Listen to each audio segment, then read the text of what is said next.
होगा। वो माँ बाप को सता करके, वो माँ बाप को परेशान रख करके, इधर माँ बाप दवाई के लिए परेशान है, इधर माँ बाप एक एक पैसे के लिए परेशान है, और बेटा है कि अजमेर के चक्करों पे चक्कर लगा रहा है, बेटा है कि बगदाद के चक्करों पे चक्कर लगा रहा है। माँ बाप एक एक पैसे के लिए दुखी बैठे हैं, और बेटा उम्रे के टूरों पे टूर करता नजर आ रहा है।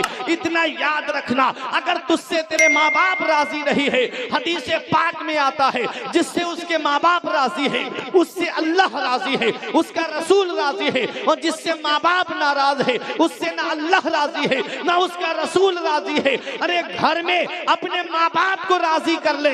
माँ बाप ने सच्चे दिल से दुआ दे दी, तेरे माँ बाप राजी हो गए तो तुझे अजमेर जाने की जरूरत नहीं पड़ेगी, गरीब नवाज खुद तेरे घर पे चल के आ जाएंगे। अगर घर में तेरे माँ बाप तुझसे राजी है, माँ बाप ने औलाद के हक में दुआ कर दी, तो अल्लाह औलाद की तकदीर बदल देता है, अल्लाह औलाद की किस्मत को बदल देगा, अल्लाह औलाद के दर्जात को बुलंद फरमा देगा। इसलिए अगर चाहते हो कि तुम्हें कामयाबी मिले, अगर चाहते हो कि तुम्हें बुलंद रुतबा मिले, तो घर में आओ और माँ बाप के कदमों को पकड़ के कहो मेरे लिए दुआ कर दीजिए। माँ बाप ने सच्चे दिल से दुआ कर दी तो अल्लाह तेरी दुनिया भी संवार देगा, तेरी आखिरत भी संवार देगा।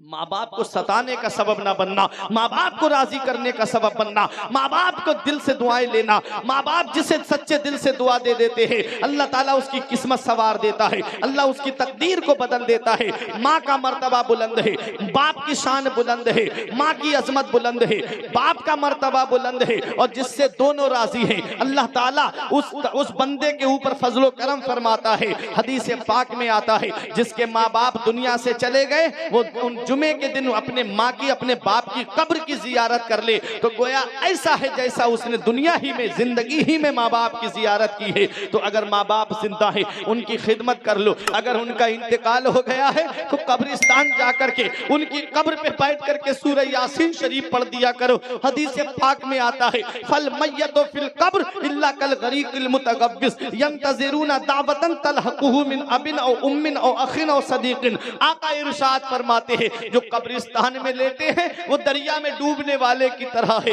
जैसे कोई दरिया में डूब रहा हो, उसे सहारे की जरूरत होती है। मेरा बाप मुझे सहारा दे दे, मेरा भाई मुझे सहारा दे दे, मेरा पड़ोसी मुझे सहारा दे दे, मेरा दोस्त मुझे सहारा दे दे, मेरा अजीज मुझे सहारा दे दे, मेरा वो दोस्त जो खाना मेरे बगैर नहीं खाता था आज आ जाए मुझे हाथ बढ़ा करके सहारा दे दे। आका फरमाते हैं, जो कब्रिस्तान में लेटे हैं वो दरिया में डूबने वाले की तरह है। यंतज़िरूना दावतन, वो इंतजार कर रहे हैं दुआ का। तलहकुहु मिन अबिन, किसकी दुआ का इंतजार कर रहे हैं? बेटा बाप की दुआ का इंतजार कर रहा है, बाप बेटे की दुआ का इंतजार कर रहा है, दोस्त दोस्त की दुआ का इंतजार कर रहा है, बहन भाई की दुआ का इंतजार कर रही है, भाई बहन की दुआ का इंतजार कर रहा है, पड़ोसी पड़ोसी की दुआ का इंतजार कर रहा है। क्या आज हम अपने माँ बाप के लिए ईसाले सवाब कर रहे हैं? क्या आज हम अपने अजीजों के लिए ईसाले सवाब कर रहे हैं?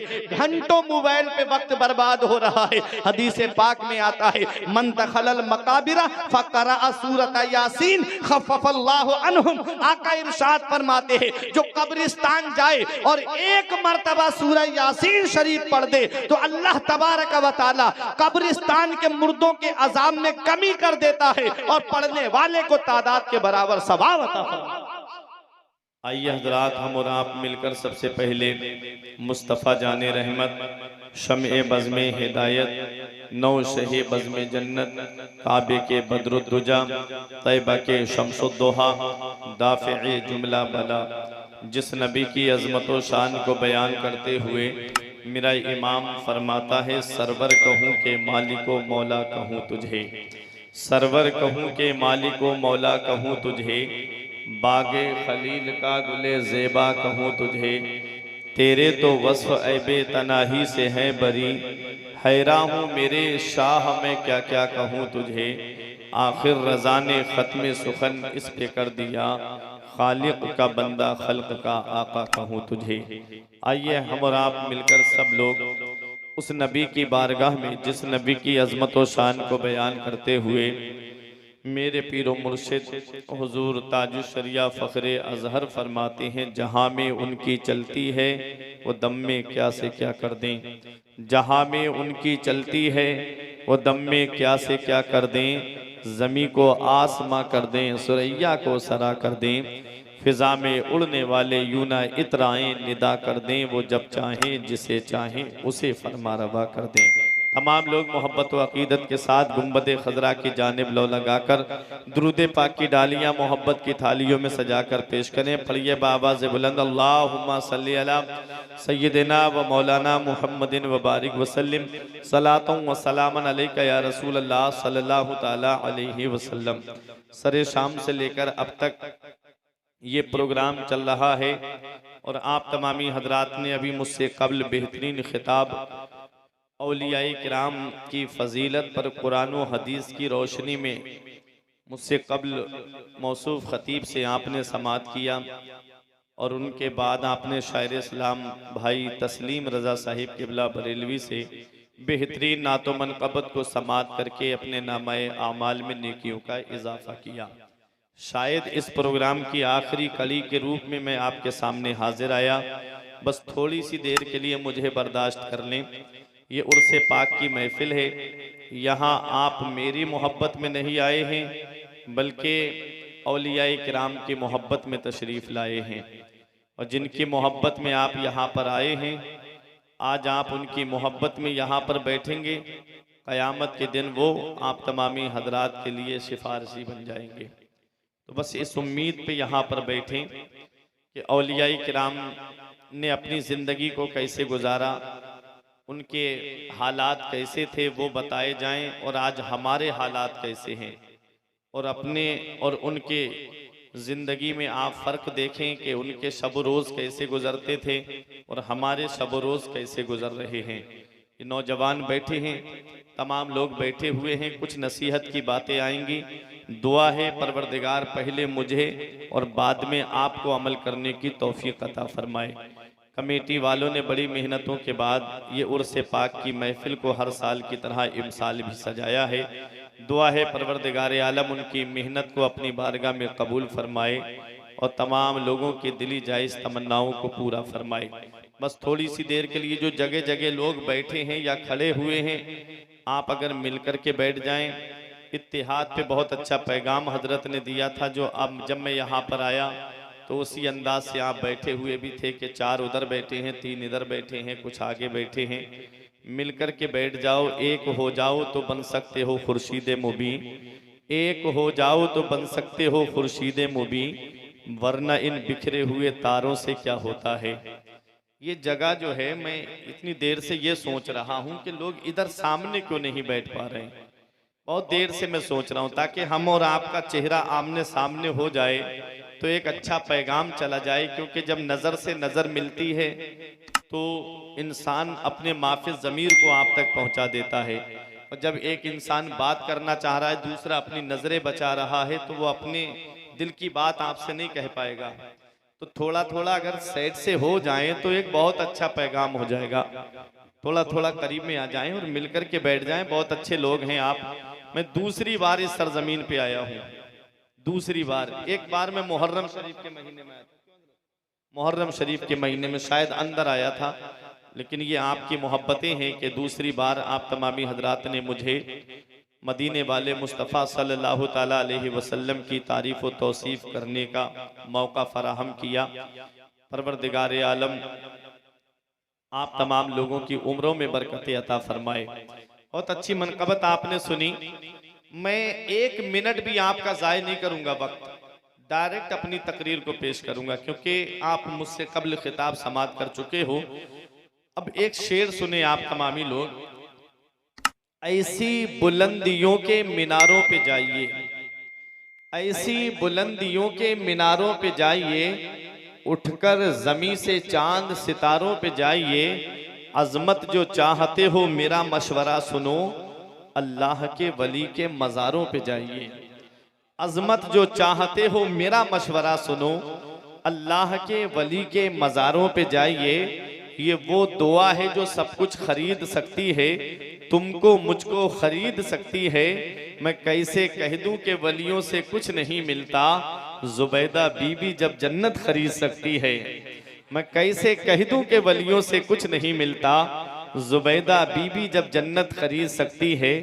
वली के कुर्ब से कुर्बे हुजूर मिलता है, वली के कुर्ब से कुर्बे हुजूर मिलता है, वली के दर से दिलों को सुरूर मिलता है। तेरा वो दर है मुर्शिदे बरहक, तेरे दयार से आंखों को नूर मिलता है। और वली के कदमों पे कल्बो नजर निसार करो, वली से इश्क का बदला जरूर मिलता है। वली के कदमों पे कल्बो नजर निसार करो, वली से इश्क का बदला जरूर मिलता है।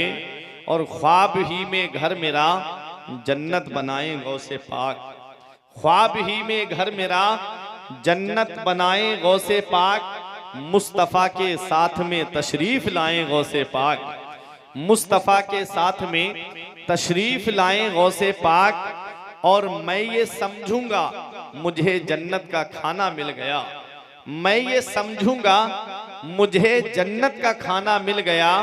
अपने लंगर से अगर मुझको खिलाएं गौसे पाक, मैं ये समझूंगा मुझे जन्नत का खाना मिल गया।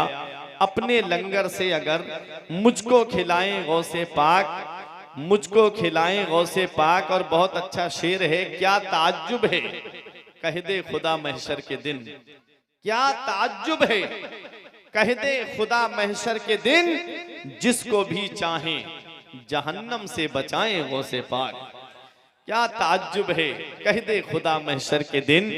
जिसको भी चाहें जहन्नम से बचाएं गौसे पाक। मोहब्बत से दुरूद पाक पढ़िए, अल्लाहुम्मा सल्ली अला सय्यिदिना व मौलाना मुहम्मदिन व बारिक वसल्लिम, सलातुम व सलामन अलैका या रसूल अल्लाह सल्लल्लाहु ताला अलैहि वसल्लम। मैंने कुरान मुकद्दस की एक आयत करीमा तिलावत करने का शरफ हासिल किया। परवरदिगार आलम कुरान मजीद में इरशाद फरमाता है, या अय्युहल्लज़ीना आमनू, ऐ ईमान वालो, इत्तकुल्लाह, अल्लाह से डरो, वकूनू मअस सादिकीन, और सच्चों के साथ हो जाओ। इस आयत करीमा में 3 जुज हैं। पहला जुज ऐ ईमान वालो, दूसरा अल्लाह से डरो, तीसरा सच्चों के साथ हो जाओ। ईमान वाला है कौन, मुसलमान है कौन, मोमिन है कौन, ये आमनू पे अगर आदमी गौर कर ले तो पता चल जाएगा कि सच्चा ईमान वाला कौन है। ये लफ्ज़ आमनू हमें बता रहा है। आमनू में 4 हर्फ हैं और चारों हर्फ हमें अलग अलग पैगाम दे रहे हैं।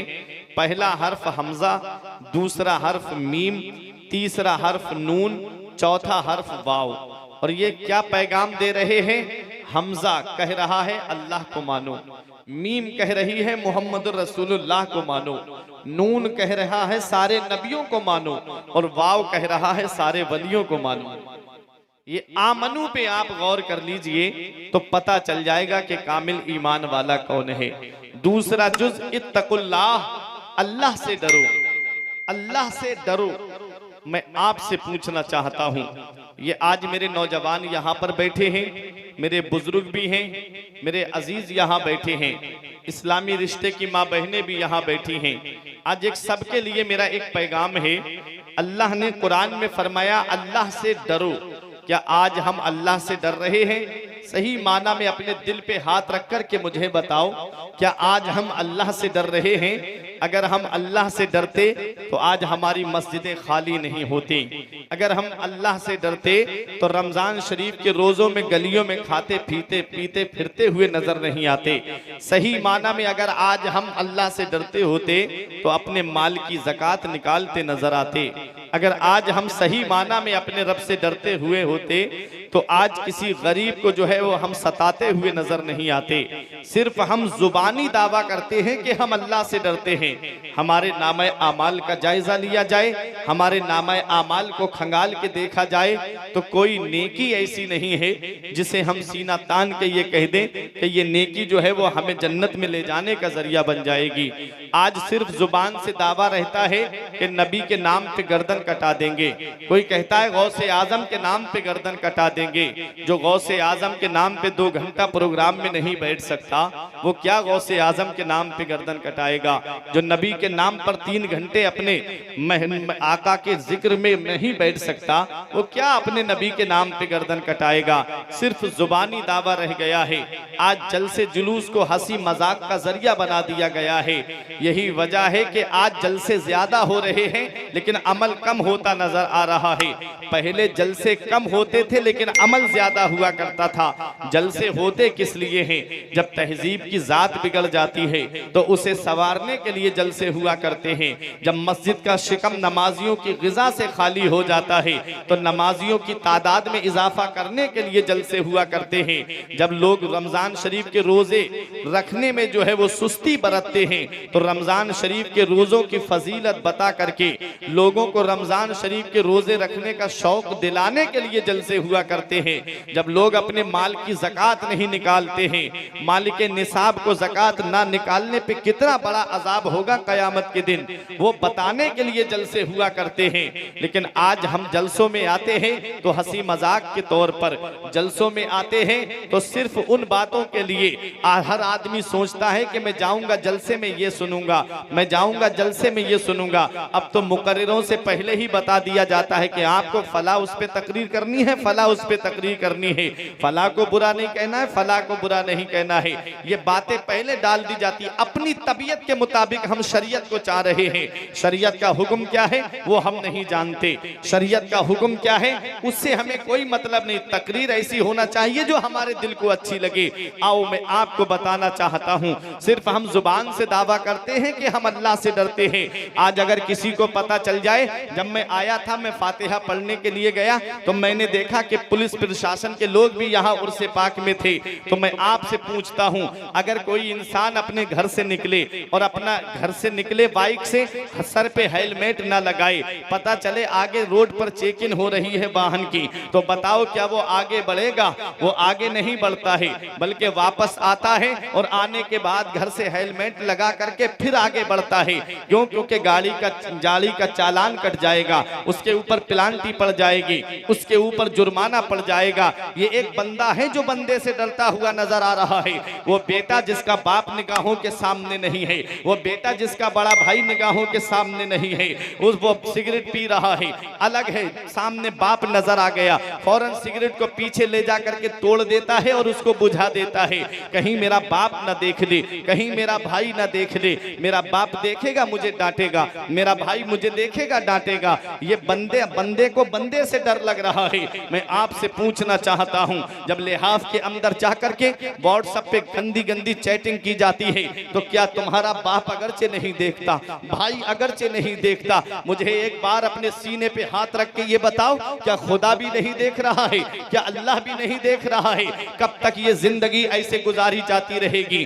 कब तक जिंदगी को मोबाइल की स्क्रीन पे बर्बाद करते रहोगे? आज रोया जाता है कि मुसलमानों के नाम की जॉब नहीं, मुसलमानों के नाम की नौकरी नहीं, मुसलमानों के नाम की जो है वो नौकरियां नहीं है। किसने तुमसे कह दिया कि मुसलमानों के नाम की जॉब नहीं है? तालीम होती है, शिक्षा होती है, एजुकेशन होता है, तब कहीं जाकर के नौकरी मिलती है। घर वालों को बताया कि मैं पढ़ने के लिए जा रहा हूं और दोस्तों के साथ पार्टियां करते हुए घूमोगे तो कहां से नौकरी मिलेगी? दोस्तों के साथ गली कूचों में घूमोगे आवारा की तरह तो कहां से तुम्हें नौकरी मिलेगी? अभी चंद दिनों की बात है, जामिया अशरफिया मुबारकपुर के एक मुफ्ती साहब ने IAS का एग्जाम पास करके आला डिग्री हासिल करके आज वो बड़े ओहदे पे बैठे हुए हैं। किसने कहा जब तालीम होगी तब तुम्हें जॉब मिलेगी, जब शिक्षा होगी तब तुम्हें जॉब मिलेगी? तालीम से आज मेरी कौम को मतलब नहीं। आज तरह अपने ऊपर हिस्ट्री उठा करके देखो, मेरे नबी से लेकर के हजरत उमर फारूक आजम का दौर,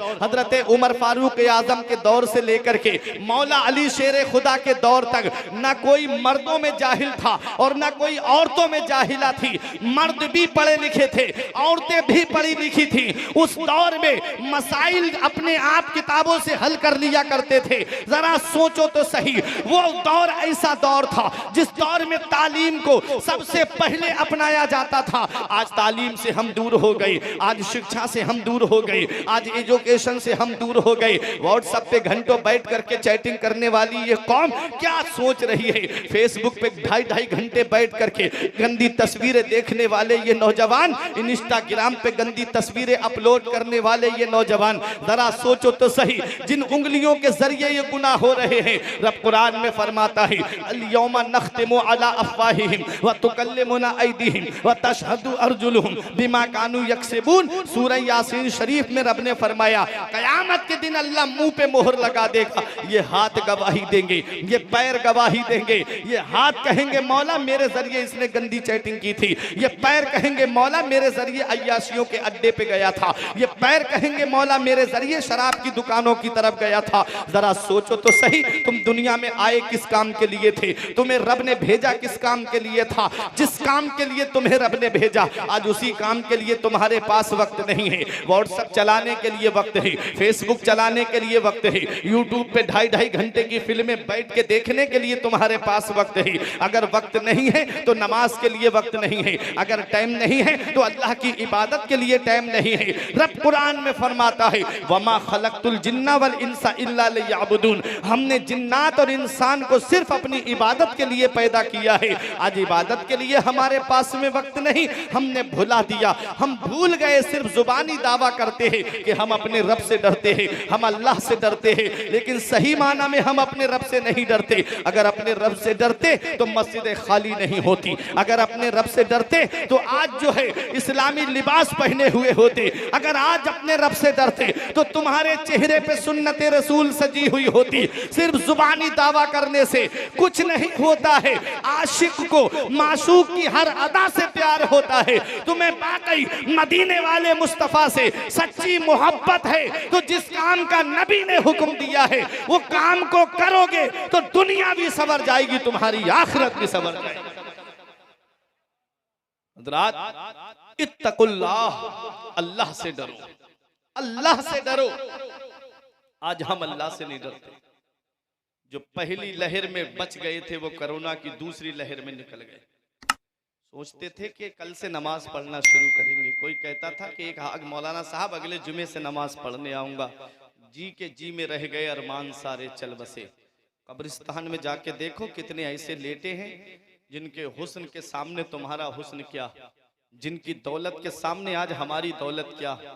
पड़े हैं कब्रिस्तान में, तमन्ना कर रहे हैं मौला एक बार भेज दे दुनिया में, कभी सजदे से सर नहीं उठाएंगे। तुम्हारे पास तो जिंदगी की सांसें हैं, तुम्हारी तो जिंदगी चल रही है, तुम्हें तो मेरे रब ने मौका दिया, फिर भी अल्लाह की इबादत नहीं की। मुझे बताओ, मेरे आका फरमाते हैं, मेरी उम्मत पे, ये हदीस मैंने रियाजुस सालिहीन के अंदर पढ़ी, आका फरमाते हैं मेरी उम्मत पे एक वक्त ऐसा आएगा कि वो सुबह को मोमिन होंगे तो शाम को काफिर हो जाएंगे, शाम को मोमिन होंगे तो सुबह को काफिर हो जाएंगे। अल्लाह अकबर।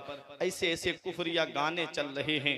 मेरा नौजवान कार चला रहा है, गाना साथ में गाता जा रहा है, ब्लूटूथ कानों में लगी है, गाने गाते जा रहे हैं, ईयरफोन कानों में लगी है, गाने गाते जा रहे हैं, कुफरिया गाने कानों में बज रहे हैं। मुझे बताओ, अगर गाने सुनते सुनते सो गए और आंख कब्र में जाकर के खुली तो कौन है जो तुम्हारे काम आएगा? अगर ब्लूटूथ कानों में लगा करके गाने सुनते सुनते कार चलाते रहे और इसी हाल में जो है वो आंख कब्र में जाकर के खुली तो कौन है जो तुम्हारे काम आएगा? मेरे इमाम ने बरेली से पैगाम दिया था, उनको रहम आए तो आए वरना वो कड़ी मार है क्या होना है, छुपके लोगों से किए जिसके गुनाह वो खबरदार है क्या होना है। कल तो दीदार का दिन है और यहाँ आंख बेकार है क्या होना है। गंदी तस्वीरें देख करके, मूवियां देख करके, गंदी फिल्में देख करके ये आंखें इस लायक नहीं रही कि हम इन आंखों से नबी का दीदार कर सके। इन आंखों से गौसे आजम का दीदार होना है कयामत के दिन, इन आंखों से गरीब नवाज का दीदार करना है, इन आंखों से वारिसे पाक का दीदार करना है, इन आंखों से मदारे पाक का दीदार करना है, इन आंखों से आला हजरत का दीदार करना है, इन आंखों से गुलपीर का दीदार करना है। मुझे बताओ क्या आंखें इस लायक है? क्या हम उनसे नजर मिला पाएंगे? गौसे आजम का जिक्र सुनने वालों, गौसे आजम की जरा शाम तो देखो। शेख सादी ने गुलिस्ता के दूसरे बाब में दूसरी हिकायत में जिक्र किया कि एक बच्चे को लोगों ने देखा खाना काबा का गिलाफ पकड़ के जारो कतार रो रहा था और उसके रोने की आवाज इतनी दर्द भरी थी जो कह रहा था, मौला मेरे नेक अमाल अपनी बारगाह में कबूल फरमा ले, अगर मेरी नेकियां तेरी बारगाह में कबूल नहीं है मौला तो कयामत के दिन मुझे अंधा करके उठाना।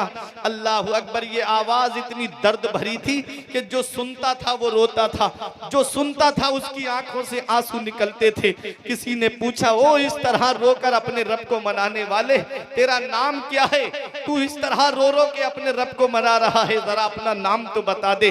उस बच्चे ने कहा था, अना अब्दुल कादिर जीलानी, मैं अब्दुल कादिर जीलानी हूँ, मैं कस्बा जीलान से आया हूँ। अल्लाह अकबर। क्या उनके पास नमाजों की कमी है? क्या उनके पास रोजों की कमी है? क्या उनके पास सदकात और खैरात की कमी है? क्या उनके पास नेक आमाल की कमी है?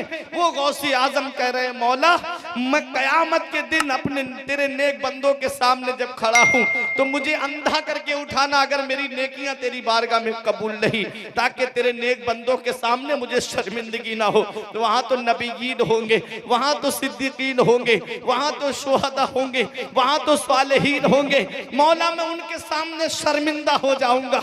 ये वो गौसे आजम फरमा रहे हैं।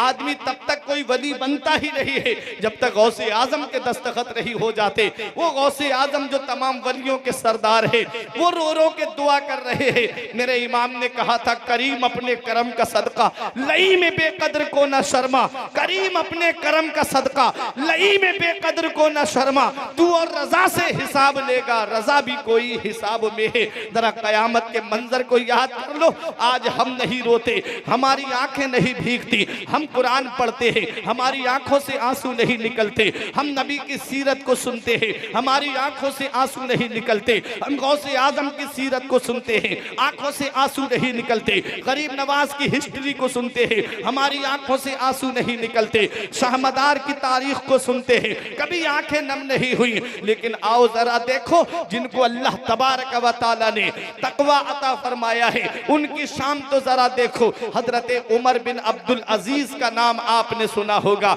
जहां से मुजद्दिदियत का सिलसिला शुरू हुआ है, सबसे पहले मुजद्दिद का नाम हजरत उमर बिन अब्दुल अजीज है। पहले के दौर में क्या होता था, जब बादशाह कहीं का सफर करते थे तो वो अपना सामान्य सफर आगे भेज दिया करते थे। ये उलमाए किराम जानते हैं। पहले एक थोड़ी सी जमात या लश्कर की शक्ल में लोग चले जाते थे और सवारियों पे सामान रखा होता था।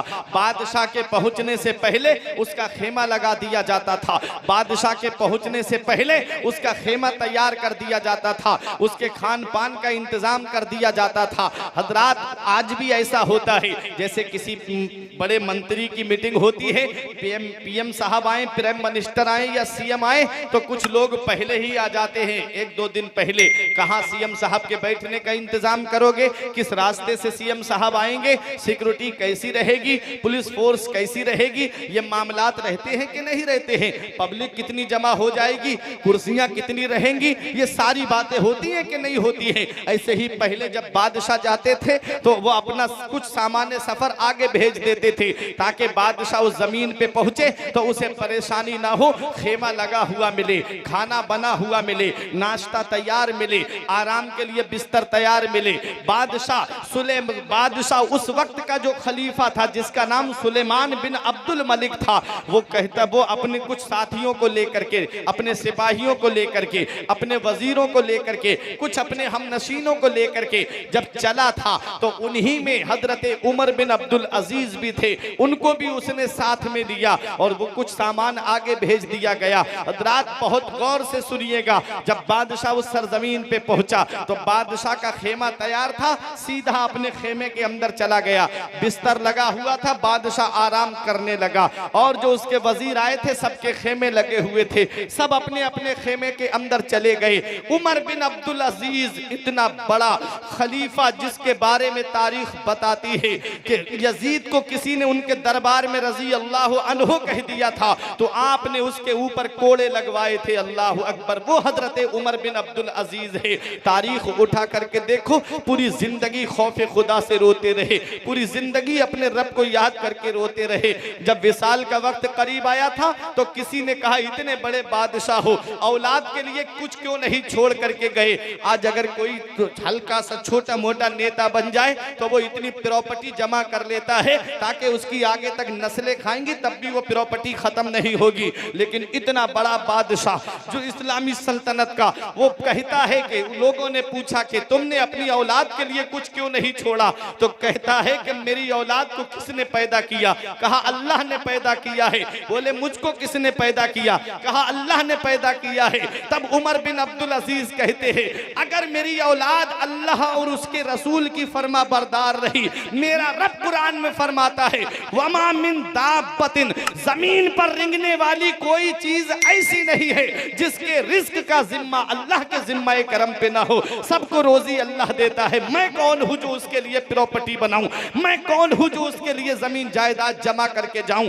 और अगर मेरी औलाद जो है अल्लाह और उसके रसूल की नाफरमान रही तो उमर बिन अब्दुल अजीज को ऐसी औलाद की कोई जरूरत नहीं है। वो उमर बिन अब्दुल अजीज है। आपको जब लोगों ने देखा तो एक पेड़ के नीचे बैठ करके रो रहे थे, आंखों से आंसू टपक रहे थे, आंखों से आंसू बरस रहे थे। बादशाह ने कहा जरा उमर बिन अब्दुल अजीज को बुला करके लाओ। जब उमर बिन अब्दुल अजीज को देखा गया तो आप एक पेड़ के नीचे बैठ के रो रहे थे। बादशाह के सामने जब पेश किया गया, खलीफा सुलेमान बिन अब्दुल मलिक ने पूछा रो क्यों रहे हो, कहाँ रह गए थे, तुम्हारा खेमा कहाँ है, तुम्हारे बैठने लेटने के लिए बिस्तर का इंतजाम कहाँ है? तब उमर बिन अब्दुल अजीज ने कहा था बादशाह जब तुम्हारा खेमा तैयार था तुम आए और सीधे अपने खेमे के अंदर चले गए। मैं इसलिए रो रहा हूँ कि तुम्हारे खेमे ने आज मुझे मैदान महशर याद दिला दिया, मुझे कयामत का मंजर याद दिला दिया, मुझे वो मैदान महशर याद आ गया जहाँ ना बाप बेटे का होगा,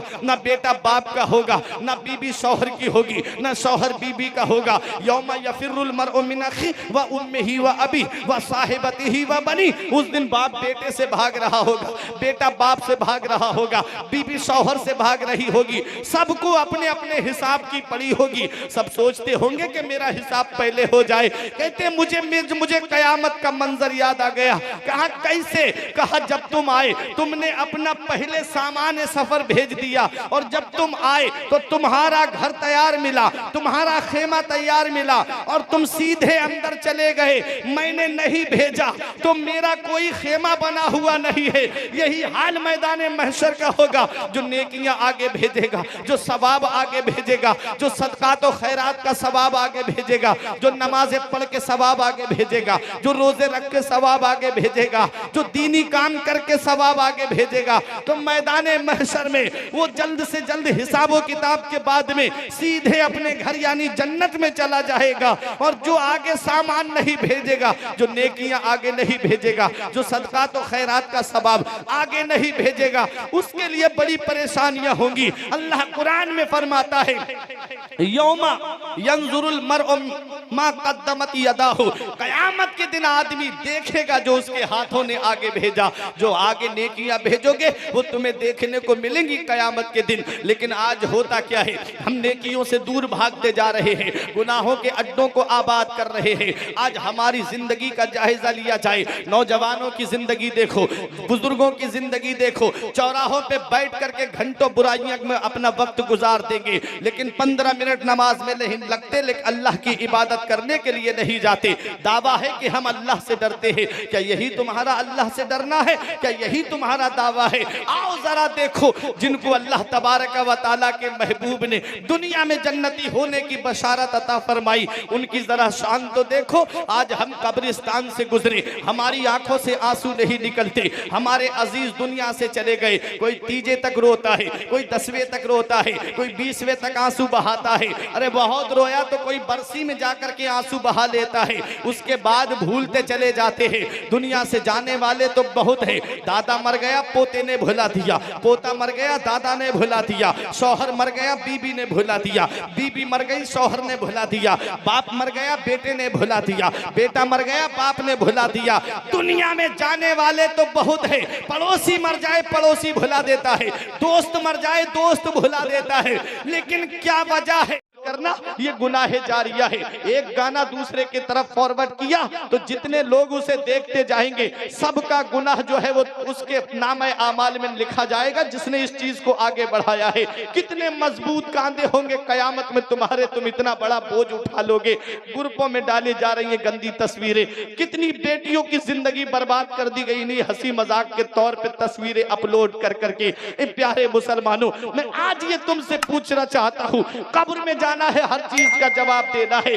कब्र के अंदर काली कोठरी को याद कर लिया करो, जहां बाप तुम्हारे साथ नहीं, भाई तुम्हारे साथ नहीं, अजीज तुम्हारे साथ नहीं, दोस्त तुम्हारे साथ नहीं, उस काली कोठरी में कौन तुम्हारे काम आएगा? तो उस काली कोठरी में कोई और नहीं बल्कि मदीने वाले मुस्तफा तुम्हारे काम आएंगे, आका तुम्हारे काम आएंगे। तो अपने चेहरे को ऐसा लेकर के जाओ कि मदीने वाले मुस्तफा कहे, कब्र में मेरा गुलाम आया है, कब्र में मेरा आशिक आया है, मेरा इमाम कहता है कब्र में लहराएंगे ता हश्र चश्मे नूर के, कब्र में लहराएंगे ता हश्र चश्मे नूर के, जलवा फरमा होगी जब तलअत रसूलुल्लाह। कब्र में सरकार आए तो मैं कदमों पे गिरूं, कर फरिश्ते मुझे उठाए तो मैं उनसे यूं कहूं, अब तो पाए नाज से मैं ऐ फरिश्तों क्यों उठूं, मर के आया हूं यहाँ इस दिलरुबा के वास्ते। अल्लाह अकबर। कब्र को याद किया करो, कब्र में आका तशरीफ लाएंगे, कब्र में हमने रोशनी का क्या इंतजाम किया है। उलमाए किराम फरमाते हैं जब इंसान नमाज पढ़ने के लिए वुजू करता है तो जो आज़ाए वुजू हैं वो कब्र में रोशनी का काम करेंगे, आज़ाए वुजू कब्र में चमकेंगे, रोशनी का काम करेंगे। हक नुमाई से कभी दूर नहीं हो सकता, हक नुमाई से कभी दूर नहीं हो सकता, गैर के सामने मजबूर नहीं हो सकता। जो लगाता है चेहरे पे वुजू का पानी उसका चेहरा कभी बेनूर नहीं हो सकता। जो लगाता है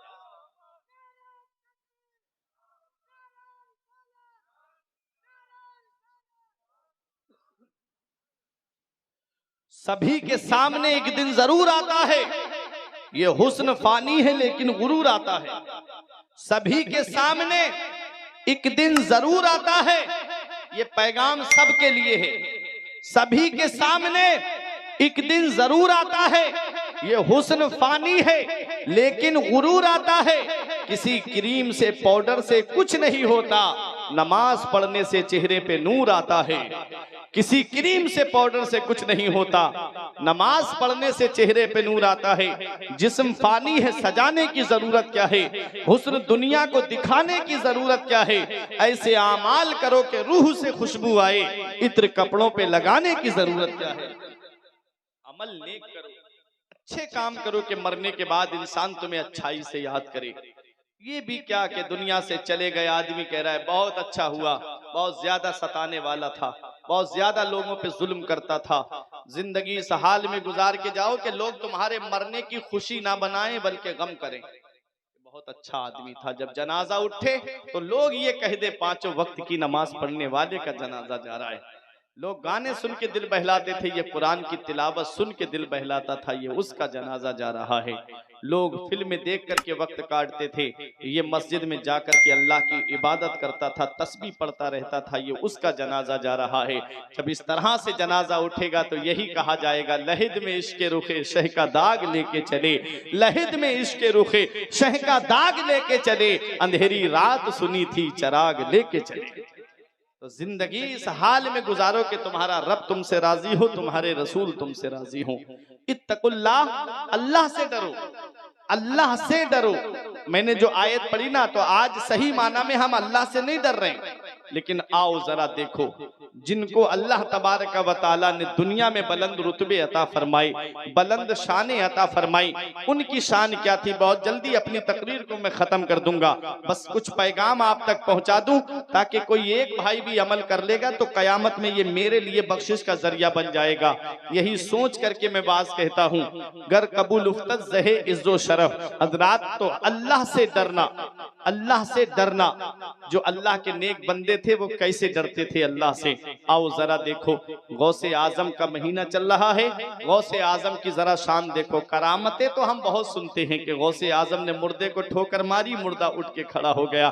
हाँ, मैं मानता हूँ गौसे आजम की करामतें जो है वो हद तबातुर को पहुंच गई है, कोई उसका शुमार नहीं कर सकता। लेकिन आओ जरा गौसे आजम की जिंदगी भी तो देख लो, ये मकाम मिला कैसे है, ये मर्तबा मिला कैसे है। गौसे आजम की जरा शान तो आप देखो।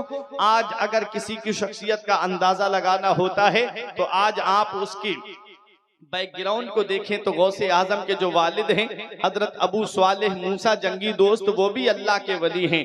आपकी वालिदा उम्मुल खैर फातिमा, ये भी अल्लाह की वलिया हैं। हजरात इनके गुलशन में जो फूल खिला था, उसी फूल को दुनिया वालों ने गौसे आजम के नाम से जाना था। कौन गौसे आजम है? पहले दिन से ही रोजा रखते हुए आए थे। आओ जरा तारीख उठा करके देखो। गौसे आजम के एक मुरीद का कहना है, मैंने अपनी आंखों से देखा कि मेरे शेख ने 40 साल तक ईशा के वुजू से फजर की नमाज पढ़ी। शाम को ईशा की नमाज में आप वुजू करते थे गौसे आजम, पूरी रात उसी वुजू से अल्लाह की इबादत करते। फजर की नमाज जमात के साथ उसी वुजू से पढ़ते। अल्लाह अकबर। 40 साल इस हाल में गुजारे गौसे आजम ने। ये पीठ रसूलाबाद वालों बिस्तर से नहीं लगी गौसे आजम की। पूरी पूरी रात अल्लाह की इबादत करना। गौसे पाक रजी अल्लाह ताला अन्हु के मुरीद का कहना है कि उन्हीं 40 सालों में 15 साल इस हाल में गुजारे गौसे आजम ने कि एक पैर खड़ा कर लेते, एक जमीन पे रखते और किसी लकड़ी का सहारा लेकर के पूरी रात खड़े होकर के कुरान की तिलावत करते और पूरी रात में एक कुरान शरीफ मुकम्मल तिलावत फरमा लिया करते थे। आज हम कुरान कब पढ़ते हैं? जब कोई तीजा होता है। कुरान कब पढ़ते हैं? जब इंतकाल हो जाता है किसी का, तब। हम कुरान कब पढ़ते हैं? जब 10वां या 20वां होता है। हम कुरान कब पढ़ते हैं? जब घर में कुरान खानी होती है, तब। लेकिन गौसे आजम की सीरत देखो, 15 साल कुरान की तिलावत इस हाल में की है। एक पैर खड़ा करते, एक जमीन पे रखते और पूरी रात में एक कुरान शरीफ मुकम्मल फरमा लिया करते थे। जिनके रुतबे हैं सिवा, उनको सिवा मुश्किल है।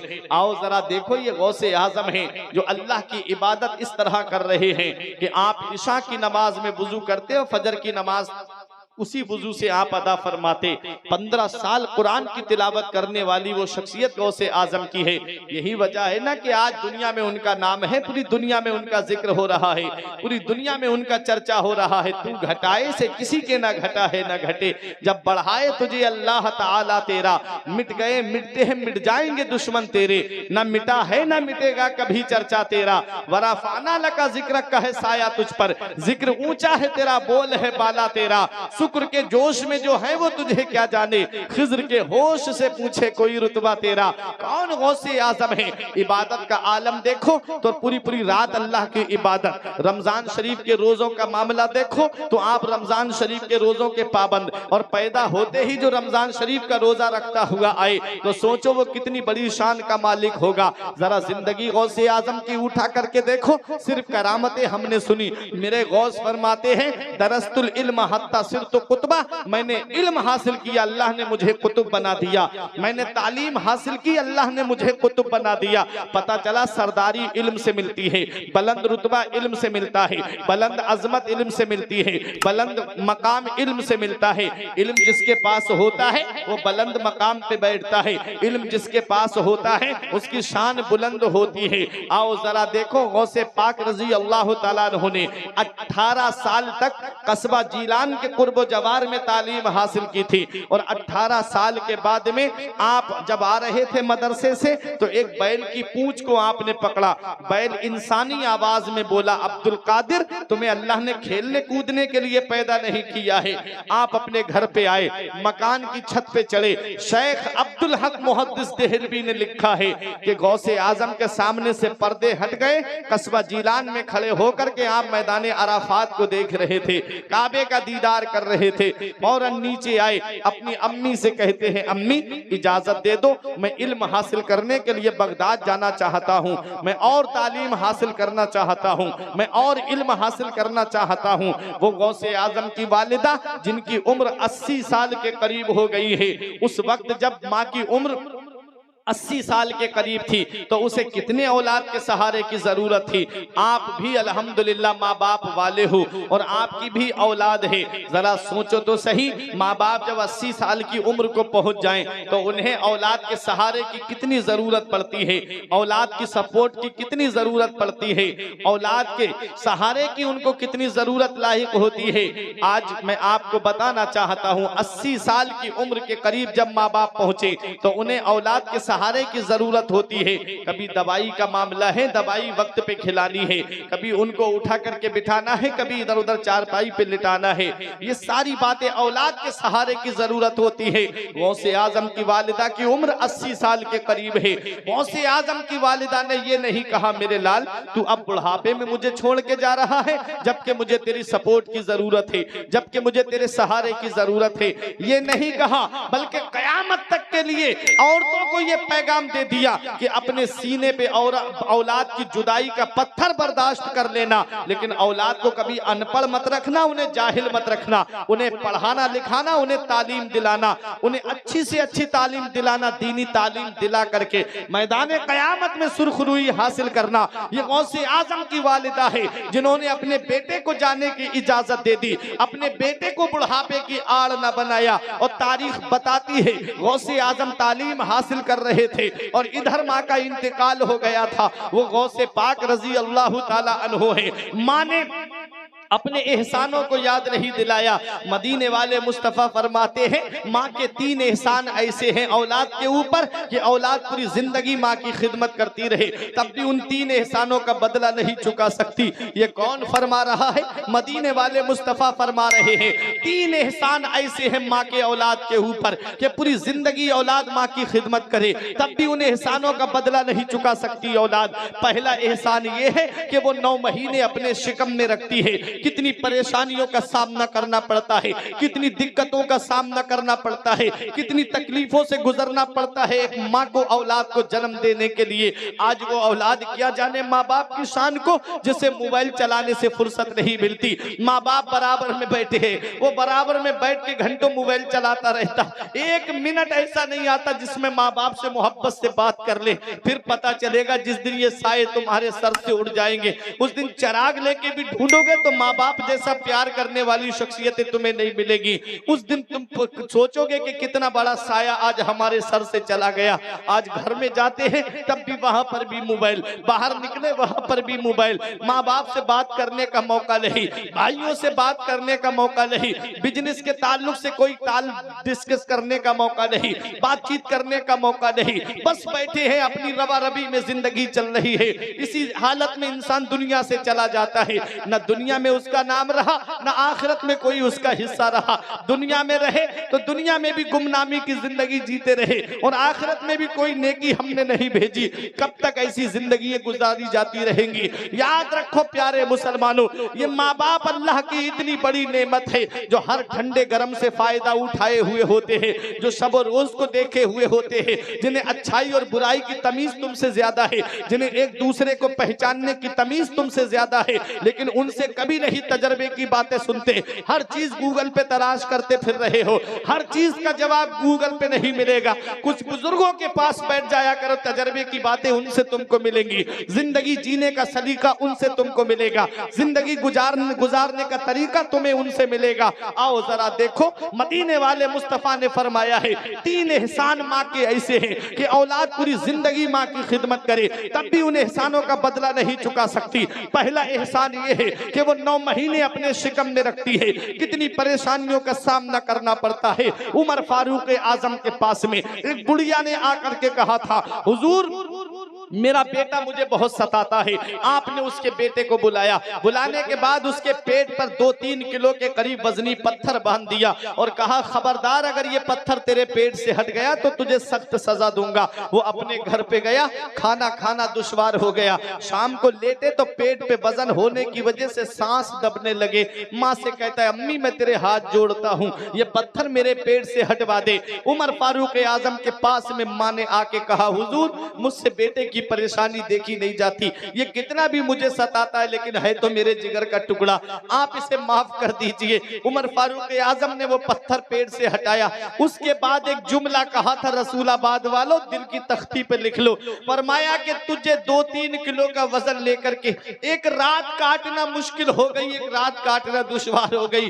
तूने अपनी माँ की उस कुर्बानी को भुला दिया कि 9 महीने तेरा बोझ लेकर के उसने कैसे अपनी रातें काटी होंगी, कैसे उसने दिन दिन काटे होंगे, कैसे घर में खाना बनाया होगा, कैसे घर में काम काज किया होगा, ये वो जानते हैं जिनके घर में औरत इन मनाजिल से गुजरती है कि जब औरत हमल से होती है तो कितनी परेशानियों का सामना करना पड़ता है। कभी बुखार, कभी सर में दर्द, कभी सूजन, कभी पैरों पे सूजन, कभी हाथों में सूजन, कभी पानी की कमी, कभी ब्लड की कमी, कभी औरत का बीपी तेज, कभी बीपी लो। इतनी परेशानियों का सामना करने के बाद में एक माँ अपनी औलाद को जन्म देती है और आज वही औलाद जवान हुई, 4 पैसे क्या कमाने लगी, माँ की कुर्बानियों को भूल गई, माँ के एहसानों को भूल गई, माँ की परेशानियों को फरामोश कर दिया। इतना याद रखना, इमाम मौलाना रूम फरमाते हैं, पहली मोहब्बत माँ बाप की है जो दुनिया में बदला मांगती है। अगर तुम अपने माँ बाप के साथ भलाई करोगे तो तुम्हारी औलाद तुम्हारे साथ भलाई करेगी। अगर तुमने अपने माँ बाप के साथ भलाई नहीं की तो बुढ़ापे में ये उम्मीद मत करना कि तेरी औलाद तेरा सहारा बन जाएगी। प्यारे मुसलमानों, उमर फारूक आजम ने पत्थर हटाया पेट से, कहा माँ की कुर्बानियों को याद कर लेना, तू तो 2-3 किलो का वजन लेके एक रात नहीं काट पाया, उसने 9 महीने तुझे अपने शिकम में रख के कैसे अपने शब रोज काटे होंगे। दूसरा एहसान आका फरमाते कि माँ औलाद को जन्म देती है। बाज औरतों का बच्चे की पैदाइश के वक्त इंतकाल हो जाता है, कितनी परेशानियां। और जब औलाद को बराबर में लाके लिटाया जाता है ना, बेटे को, नूरे नजर को, तो सारी परेशानियां भूल जाती है माँ। मेरा बेटा सलामत है तो मुझे कोई तकलीफ नहीं, मुझे कोई परेशानी नहीं। तीसरा एहसान आका फरमाते, तीसरा एहसान माँ का ये है कि वो 2 साल तक अपना खूने जिगर औलाद को दूध की शक्ल में पिलाती है। ये 3 एहसान ऐसे हैं माँ के औलाद के ऊपर के पूरी जिंदगी औलाद खिदमत करे माँ की, तब भी इन एहसानों का बदला नहीं चुका सकती। एक सहाबी ने अपनी माँ को, जो माजूर माँ थी, उनको अपने कांधे पे या पीठ पे बिठा करके काबे का तवाफ कराया था, पूरा हज कराया। आका की बारगाह में आई, या रसूल अल्लाह, मैंने अपनी माँ को अपने कांधे पे बिठा करके हज कराया है, क्या मैंने अपनी माँ के एहसानों का बदला चुका दिया? आका फरमाते हैं, तेरी पैदाइश के वक्त जो तेरी माँ को दर्द उठे थे, उन दर्दों में से एक दर्द का बदला भी तूने नहीं चुकाया है। माँ बाप है, आज वो औलाद क्या जाने माँ बाप की अजमत को, माँ बाप के रुतबे को, जो अपने दोस्तों के साथ पार्टियां करने में वक्त बर्बाद कर दे और बाप की खिदमत ना करे, माँ की खिदमत ना करे। इसका पता तब चलता है जब ये साए सर से उठ जाते। अभी कभी औलाद बाहर निकल जाए, माँ को नींद नहीं आती रात में, बाप भी बिस्तर पे लेटा होता है, करवटें बदलता रहता है, लेकिन सोता वो भी नहीं है कि मेरा बेटा अभी घर पे नहीं आया, अभी मेरा लाल घर पे नहीं आया। हम अपने बारे में बताएं, दिसंबर जनवरी में अभी जो कोरे चल रहे हैं, सर्दी की लंबी लंबी रातें, इन रातों में प्रोग्राम करके 2 बजे 3 बजे कभी घर पे जाना होता है, तब पता चलता है कि रात में जैसे ही दरवाजा खटखटाया जाता है तो पहले बीबी की आवाज नहीं आती है, पहले या तो बाप की आवाज आती है या माँ की आवाज आती है कि बेटा अभी दरवाजा खोल ले। माँ बाप है, इनकी नजरें दरवाजे पे लगी रहती है कि अभी मेरा बेटा नहीं आया, अभी मेरा लाल घर में नहीं आया। और बेटा है कि मोटरसाइकिलें दौड़ा करके इधर उधर पार्टियां करता फिर रहा है, और वो घर में इंतजार कर रहे हैं अपने बेटे का कि मेरा लाल आता होगा।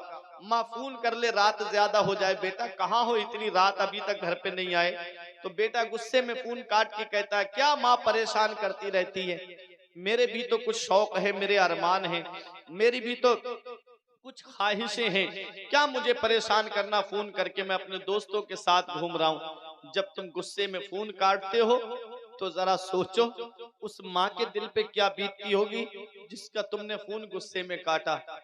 एक दिन आएगा कि कोई तुम्हें फोन करने वाला नहीं होगा, एक दिन आएगा कि कोई तुम्हें आवाज देने वाला नहीं होगा, फिर तुम तरसोगे। एक दोस्त कहता था कि जब मैं गरीब था, मेरी माँ बीमार थी, तो मैं साइकिल पे बिठा के उसे दवा दिलाने ले जाता था। आज मेरे पास कार है, अल्लाह ने इतना पैसा दिया मुझे, आज कार है, लेकिन उसमें बैठने के लिए माँ नहीं है। ये साए है। अल्लाह तबारक व तआला माँ बाप के वसीले से रोजी अता फरमाता है, अल्लाह माँ बाप के वसीले से घर में खैर बरकतें अता फरमाता है। आका फरमाते हैं जिसके माँ बाप बूढ़े हो गए हो वो हाथ उठा के दुआ कर दे तो अल्लाह ताला उनकी दुआ को बनी इसराइल के नबियों के दर्जे में कबूल फरमाता है। आज हम दुआ कराते हैं लेकिन दुआ लेते नहीं। मैं आया, मौलाना साहब दुआ कर देना, कारोबार नहीं चल रहा है। पीर साहब आए, अरे हजरत दुआ कर देना, कारोबार बहुत ठप चल रहा है। ये हम दुआ करा रहे हैं, दुआ ले नहीं रहे हैं। घर में माँ बाप बैठे हैं, बूढ़े माँ बाप, उनसे दुआ लो। आका फरमाते हैं जिसके माँ बाप बूढ़े हो जाएं वो हाथ उठा के दुआ कर दें औलाद के हक में तो अल्लाह ताला उनकी दुआ को बनी इसराइल के नबियों के दर्जे में कबूल फरमाता है। इतनी जल्दी आलिम या पीर की दुआ कबूल नहीं होगी जितनी जल्दी माँ बाप की दुआ औलाद के हक में कबूल होती है। इसका पता हमें तब चलता है माँ बाप क्या है, इसका पता तब चलता है जब हम खुद बाप बनते हैं। जब खुद की औलाद होती है ना तब पता चलता है कि बाप क्या होता है। जब खुद की औलाद को, अभी 2-3 दिन पहले मैं प्रोग्राम से आया तो मुझे फोन आया कि बच्चे को बुखार है बहुत तेज, तो पहुंचा रात के अंधेरे में, वाकई बुखार था उसको। तो एक तो जलसे का जगह हुआ, फिर ऊपर से बच्चे को बुखार, तो बैठ के पूरी रात गुजार दी, नींद नहीं आई, औलाद बुखार में है। सोचा कि आज अपनी औलाद के लिए हम इतना परेशान हो रहे हैं, जब हम बचपन में बीमार पड़े होंगे तो हमारे माँ बाप ने भी तो ऐसे ही हमारे लिए रातें बैठ करके गुजारी होंगी। लेकिन भूल गए हम ये सारी बातें, माँ बाप ने हमारे लिए क्या किया। आज औलाद कहती है माँ बाप ने किया क्या है हमारे लिए। ये घर हमने अपनी मेहनत के पैसे से बनाया, ये कारोबार मैंने अपनी मेहनत के पैसे से खड़ा किया, ये बिजनेस मैंने इतना बड़ा एम्पायर जो खड़ा किया है वो अपनी मेहनत के पैसे से खड़ा किया है। नहीं, ऐसा नहीं है। हदीस पाक क्या कहती है, आका की बारगाह में एक सहाबी आए थे, या रसूल अल्लाह मेरे वालिद पे मेरा कर्जा आ रहा है, वो दे नहीं रहे हैं। आका ने उनके वालिद को बुलाया, बूढ़े सहाबी थे, डंडे का सहारा लेकर के आए। अर्ज करते हैं या रसूल अल्लाह मैं हाजिर हूँ। आका ने फरमाया तुम्हारे बेटे का कर्जा आ रहा है। अर्ज करते या रसूल अल्लाह जब मैं जवान था मेरे जिस्म में ताकत थी, मैं कमाने जाता था, तिजारत करने जाता था, तो जो पैसे मुझे मिलते थे मेरा बेटा मुझसे खर्चे के लिए पैसे मांगता था तो मैं अपने बेटे को खर्च को पैसे देता था, पूछता नहीं था कि कहाँ क्या करेगा मेरे बेटे, मैं पैसे दे देता था उसे खर्चे के लिए। आज मेरा बेटा मुझे पैसे खर्च को देता है तो बतौरे कर्ज देता है। मेरे आका ने जब इतना सुना, हदीस पाक के अल्फाज हैं, बका रसूलुल्लाह सल्लल्लाहु अलैहि वसल्लम, आका रोने लगे उनकी ये बात सुनकर, सहाबा भी रोने लगे। आका ने फरमाया मेरे सहाबा इनकी बात सुन के सिर्फ मैं ही नहीं रो रहा हूँ, मेरे इर्द गिर्द जितने पत्थर हैं, ढेले हैं, वो सब आंसू बहा रहे हैं। पता चला जिस घर में माँ बाप को सताया जाता है अल्लाह उस घर से बरकतें उठा लेता है, अल्लाह उस घर से सुकून उठा लेता है, अल्लाह उस घर से रहमतें उठा लेता है। ए प्यारे मुसलमानों, ये माँ बाप कितनी बड़ी नेमत है। आका फरमाते हैं, मेरे आका ने फरमाया अंता व मालो का ले अबी का, तुम कहते हो मेरा माल है, मेरा मकान है, आका फरमाते तेरे माल पर भी तेरे बाप का हक है और तेरी जायदाद पर भी तेरे बाप का हक है, खुद तेरी जान पर भी तेरे बाप का हक है। ये आका का फरमान है। इस मोहब्बत को हम कहां ले जाएंगे, लेकिन अभी नहीं समझ पाते हम ये सारी बातें। इसका पता तब चलता है जब ये साए सर से उड़ जाते हैं। माँ बाप की कदर कर लो, माँ बाप जिंदा हैं। हमने देखा है उस औलाद को भी जो माँ बाप को सताती थी, माँ बाप को परेशान करती थी, आज उनकी औलाद उनको परेशान करती नजर आती है, आज उनकी औलाद उनको सताती हुई नजर आती है। तुम चाहते हो कि बुढ़ापे में जिंदगी सुकून से गुजर जाए तो अपने माँ बाप की खिदमत कर लो। मौलाना रूम फरमाते हैं, एक शख्स की बीबी ने यह शिकायत की थी कि तुम्हारा बाप पूरी रात खांसता रहता है, इसकी खांसी की वजह से मेरे बच्चों की नींद खराब हो जाती है, ना मैं सो पा रही हूं ना मेरे बच्चे सो पा रहे हैं, ऐसा करो इसका बिस्तर जानवरों के बंधने की जगह पे कर दो। बेटा था बीबी का गुलाम, कहता है कि चलो अब्बा मैं तुम्हारा बिस्तर वहां कर देता हूं जहां पर जानवर बनते हैं। अब्बा ने कहा बेटा किस लिए, कहा पूरी रात खांसते रहते हो यहाँ बैठ करके, मेरे बच्चों की नींद खराब होती है, मेरी बीबी नहीं सो पाती है, इसलिए मैं तुम्हारा बिस्तर वहां कर देता हूं जहां जानवर बनते हैं। बाप बूढ़ा था, कहता है बेटा अब मेरे जिस्म की हड्डियों ने जवाब दे दिया, अब मेरे जिस्म की ताकत ने जवाब दे दिया, तू जहां चाहे वहां मेरा बिस्तर कर दे। अब बेटे ने बाप को अपनी पीठ पर लिया और अपना एक कंबल अपनी बगल में दबाया। उसका बेटा समझदार था, साथ साथ चलने लगा। जैसे ही उसने अपने अब्बा का बिस्तर जानवरों के बंधने की जगह पर किया और कंबल ओढ़ने के लिए दिया, अब्बा जब सर्दी लगे तो ये कंबल ओढ़ लेना। उसके बच्चे ने कंबल हाथ से लिया और उस कंबल के के 2 टुकड़े कर दिए किसी तरीके से, आधा फाड़ा, आधा दादा को दिया और आधा लेकर के चलने लगा। बाप ने कहा बेटा ये कंबल तूने क्यों फाड़ दिया? इतने अच्छे लिहाफ रखे हैं, इतने अच्छे कंबल घर पे रखे हैं, मुझे बताता मैं उसमें से कोई सा दे देता, इसी कंबल को क्यों फाड़ा? तो बच्चा कहता है अब्बा ये बहुत राज की बात है, वक्त आने पे तुम्हें बताऊंगा। बाप बोला अभी बता बेटा। तब उस बच्चे ने कहा था अब्बा आज तुम्हारे वालिद बीमार हो गए, आज तुम्हारे वालिद की जिस्म की हड्डियों ने जवाब दे दिया, कमजोर हो गए, तुमने उनका बिस्तर जानवरों के बंधने की जगह पे कर दिया। कल जब तुम बूढ़े होगे तो मैं जब तुमको यहीं पर ला करके लिटाऊंगा तो यही आधा कंबल मैं तुम्हें ओढ़ने के लिए दूंगा। इतना याद रखना, पहली मोहब्बत माँ बाप की है जो दुनिया में बदला मांगती है। अगर तुम अपने माँ बाप के साथ भलाई करोगे तो तुम्हारी औलाद तुम्हारे साथ भलाई करेगी। अगर तुमने अपने माँ बाप के साथ भलाई नहीं की है तो ये उम्मीद मत रखना बुढ़ापे में कि तेरी औलाद तेरा सहारा बन जाएगी। आज औलाद कहती बाप ने मेरे लिए किया क्या है। कभी कभी निकल के देखा करो, बेला की तरफ चले जाया करो, कभी रसूलाबाद के रोड पे निकल जाया करो, रात में 3-4 बजे ये ऑटो रिक्शा लेकर के अपनी जान हथेली पे रख करके रोड पे चल रहा है, सवारी के इंतजार में घूम रहा है। ये एक बाप ही तो है जो सोचता है कि 4 पैसे कमा लूंगा, मेरे बेटे की तालीम में काम आएंगे,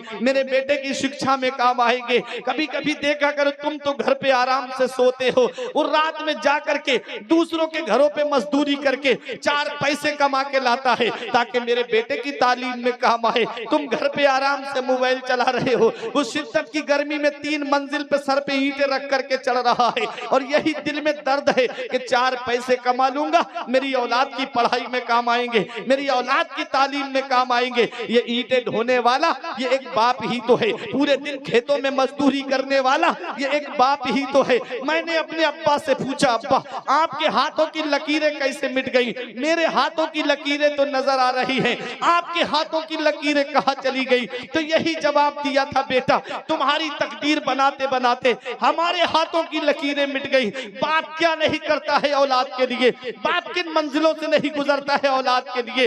रोड पर गाड़ी चलाने वाला ये एक बाप ही तो है, रिक्शा चलाने वाला ये एक बाप ही तो है, ऑटो चलाने वाला ये एक बाप ही तो है, दूसरों के घरों पे मजदूरी करने वाला ये एक बाप ही तो है, खेतों में फावड़ा चलाने वाला ये एक बाप ही तो है, जमीन में दाना बोने वाला ये एक बाप ही तो है, पूरे पूरे दिन खेत में बैठ करके उन धानों के अंदर से घास फूस निकालने वाला ये एक बाप ही तो है जो सोचता है कि 4 पैसे जमा हो जाएंगे, मेरे बेटे की तालीम में काम आएंगे, मेरे बेटे की पढ़ाई में काम आएंगे, मेरे बेटे की शिक्षा में काम आएंगे। वही बेटा जवान हुआ, 4 पैसे कमाने लगा, माँ बाप का बिस्तर घर से बाहर कर दिया, खुद के कमरे में एसी लगी है, खुद के कमरे में गर्म हीटर भी है, जाड़ों में गर्मी का इंतजाम, गर्मी में ठंडक का इंतजाम उसके कमरे में है। और माँ बाप है कि टीनों में रहकर जिंदगी गुजार रहे हैं, माँ बाप है कि झोपड़ी में रह करके जिंदगी गुजार रहे हैं। बेटा आलीशान कमरे में रह रहा है। क्या इसी दिन के लिए माँ बाप ने औलाद को जवान किया था? क्या इसी दिन के लिए माँ बाप ने औलाद को पाला था? क्या इसी दिन के लिए माँ बाप ने औलाद के लिए अपनी कुर्बानियां दी थी?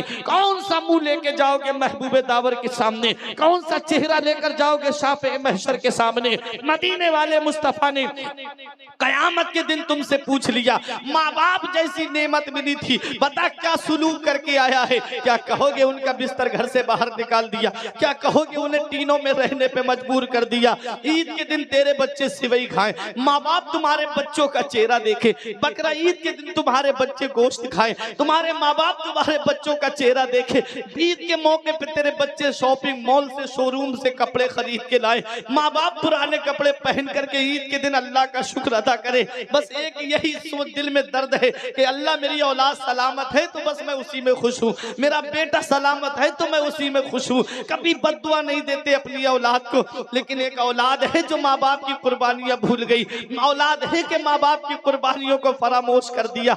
आओ जरा देखो, आज अगर किसी का बेटा फौज में भर्ती हो जाए और जब वो बॉर्डर की तरफ जाता है, माँ बाप के दिल से पूछो कैसे उसके दिल पे बीतती है कि कब मेरा बेटा वापस आएगा, माँ बाप का चेहरा देखेगा। अल्लाह अकबर। याद रखो प्यारे मुसलमानों, ये माँ बाप है जो औलाद से बड़ी सच्ची मोहब्बत करते हैं, बड़ी दिली मोहब्बत करते हैं, इनकी कुर्बानियों को फरामोश मत करो। हमने देखा है अगर किसी के 3 बेटे हैं तो बाप जब घर बना के देता है तो तीनों बेटों को अलग अलग रूम बना के देता है, ये मेरे बड़े बेटे का है, ये मेरे मजले बेटे बेटे का है, ये मेरे छोटे बेटे का है। और वही तीनों बेटे जब जवान हुए, माँ बाप का बिस्तर घर से बाहर, वो बेचारे तीनों में झोपड़ी में रह रहे हैं। क्या ये इसी दिन के लिए माँ बाप ने औलाद को जवान किया था? क्या इसी दिन के लिए माँ बाप ने औलाद को पाला था? इतना याद रखना प्यारे मुसलमानों, जैसा आज अपने माँ बाप के साथ ये औलाद कर रही है, बुढ़ापे में इसकी औलाद यही सुलूक इसके साथ करती हुई नजर आएगी, क्योंकि ये माँ बाप की मोहब्बत दुनिया ही में बदला मांगती है। अल्लाह कुरान में फरमाता है, 15वां पारा सूरह बनी इसराइल, रब फरमाता है वक़दा रब्बुका अल्ला ताबुदू इल्ला इय्याहु व बिल वालिदैन इहसाना। हुक्म दिया तुम्हारे रब ने कि अपने रब के सिवा किसी की बंदगी ना करो और अपने माँ बाप के साथ भलाई करो, अपने माँ बाप के साथ हुस्न सुलूक करो। इम्मा यबलुगन्ना इंदकल किबरा अहदुहुमा व किलाहुमा फला तकुल लहुमा उफ़्फ़िन वला तनहरहुमा व कुल लहुमा कौलन करीमा। मेरा रब फरमाता है, जब वो दोनों बुढ़ापे को पहुंच जाए तो उन्हें उफ तक ना कहो, उन्हें झिड़कना नहीं, उनसे तेज तर्रारी से बात ना करना, उनको डांटना डपटना नहीं, उनके सामने गुस्से से बात मत करना। जब भी बोलना तो मोहब्बत के साथ में बोलना, जब भी बोलना तो नरमी के साथ में बोलना। और माँ बाप के लिए जब दुआ करो तो इस तरह करो, वख्फिद लहुमा ज़नाह ज़ुल्ल मिनर रहमा व कुर रब्बिरहमहुमा कमा रब्बयानी सगीरा। 15वें पारे में रब फरमाता है, अपने माँ बाप के लिए मेहरबानी का बाजू बिछाओ और उनके लिए ऐसे दुआ करो, ए अल्लाह मेरे माँ बाप पे ऐसा रहम फरमा जैसा उन्होंने बचपन में मेरे ऊपर रहम किया था। ये पैगाम है कुरान का, ये दर्स है कुरान का, ये सबक है कुरान का। अरे धूप कैसी भी हो साया नहीं खोने देता, धूप कैसी भी हो साया नहीं खोने देता, राह कैसी भी हो बेबस नहीं होने देता। बेच के अपना लहू चाहे वो रोटी लाए, बाप औलाद को भूखा नहीं सोने देता। बेच के अपना लहू चाहे वो रोटी लाए, बाप औलाद को भूखा नहीं सोने देता। अरे वक्त ठुकरा देगा एक दिन मेरी सारी ये कुर्बानियां, दामने उम्मीद में फकत नाकामियां रह जाएंगी। शादियों के बाद बेटे तो अलग हो जाएंगे, बाप के हाथों में फकत बैसाखियां रह जाएंगी। बुढ़ापा क्या जवानी क्या ये बचपन बांट लेते हैं, बुढ़ापा क्या जवानी क्या ये बचपन बांट लेते हैं। न होगर दिल में गुंजाइश तो आंगन बांट लेते हैं। नहीं मंजूर हिस्से में किसी बेटे को अपनी माँ, मगर आपस में बूढ़ी माँ के कंगन बांट लेते हैं। नहीं मंजूर हिस्से में किसी बेटे को अपनी माँ, मगर आपस में बूढ़ी माँ के कंगन बांट लेते हैं। किसी को घर मिला हिस्से में या कोई दुकान आई, मैं घर में सबसे छोटा था मेरे हिस्से में माँ आई। अपनी किस्मत पे नाज करो, माँ बाप जिंदा हैं तो उनकी खिदमत कर लो, माँ बाप हयात हैं तो उनकी कद्र जान लो, माँ बाप अगर जिंदा हैं तो उनके मर्तबे को पहचान लो। क्योंकि माँ बाप अल्लाह की बहुत बड़ी नेमत है। पता तब चलता है जब ये साए सर से उठ जाते हैं, तब पता चलता है कितनी बड़ी नेमत को हमने खो दिया है। माँ का मर्तबा अपनी जगह, बाप का मर्तबा अपनी जगह। एक हदीस पाक में और सुना दूं, फिर उसके बाद अपनी तकरीर को मैं खत्म करूं। आका की बारगाह में यमन के नौजवान सहाबी आए थे, या रसूल अल्लाह यमन से आया हूं। आका ने फरमाया अहलन व सहलन मरहबा। अर्ज करते हैं या रसूल अल्लाह जितनी जिंदगी बची है मदीने में गुजारूंगा, वापस नहीं जाऊंगा यमन, जितनी जिंदगी बची है मदीने में गुजारूंगा। अल्लाह अकबर। रसूलाबाद वालों, मदीने की सरजमीन, मदीने की सरजमीन जिसके बारे में आका फरमाते हैं मदीने की मिट्टी में शिफा है। अल्लामा हसन ने फरमाया था, न हो आराम जिस बीमार को सारे जमाने से, उठा ले जाए थोड़ी खाक उनके आस्ताने से। आका फरमाते हैं वो मदीने की सरजमीन के जिससे हो सके मदीने में मरे तो वो मदीने ही में मरे, क्योंकि जो मदीने में मरेगा मैं उसकी शफात करूंगा। आला हजरत फरमाते हैं तैबा में मर के ठंडे चले जाओ आंखें बंद, सीधी सड़क ये शहर शफाअत नगर की है। उस मदीने की सरजमीन पे सहाबी रसूल आए, आका जितनी जिंदगी बची है मदीने में गुजारूंगा। आका ने इरशाद फरमाया हल लका अबवाया, हदीस पाक के अल्फाज हैं, क्या तुम्हारे माँ बाप जिंदा हैं? अर्ज किया हाँ या रसूल अल्लाह वो तो जिंदा हैं। इरशाद फरमाया क्या इजाजत लेके आए हो? अर्ज करते हाँ या रसूल अल्लाह इजाजत लेके आया हूँ। आका फरमाते हैं ये बताया था कि अब मदीने में मैं आ गया हूं और वापस नहीं आऊंगा? तो अर्ज करते हैं हाँ या रसूल अल्लाह, मैंने उनसे ये कहा था कि मैं अब मदीने शरीफ जा रहा हूं, जितनी जिंदगी बची है मदीने में गुजारूंगा, इंतकाल हो गया तो मेरा मदफन मदीने में बनेगा। आका फरमाते ये बताया था? अर्ज किया हाँ या रसूल अल्लाह, ये बताया है। आका फरमाते जब तुमने ये कहा था कि मैं वापस नहीं आऊंगा तो माँ बाप की हालत क्या थी, हंस रहे थे कि रो रहे थे? अर्ज करते हैं या रसूल अल्लाह, जब मैंने ये कहा ना कि मैं वापस नहीं आऊंगा तो औलाद के गम में माँ बाप गले लग के फूट फूट करके रो रहे थे, एक दूसरे के गले लग के फूट फूट करके रो रहे थे।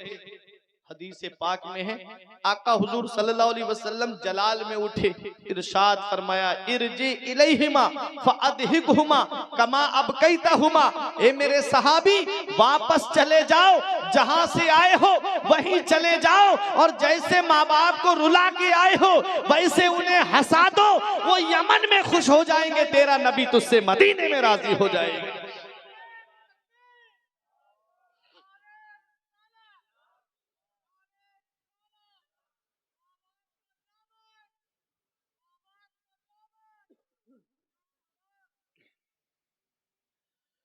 मेरे आका फरमाते हैं वापस चले जाओ, जहां से आए हो वहीं चले जाओ, और जैसे माँ बाप को रुला कर आए हो वैसे उन्हें हंसा दो, वो यमन में खुश हो जाएंगे, तेरा नबी तुझसे मदीने में राजी हो जाएगा।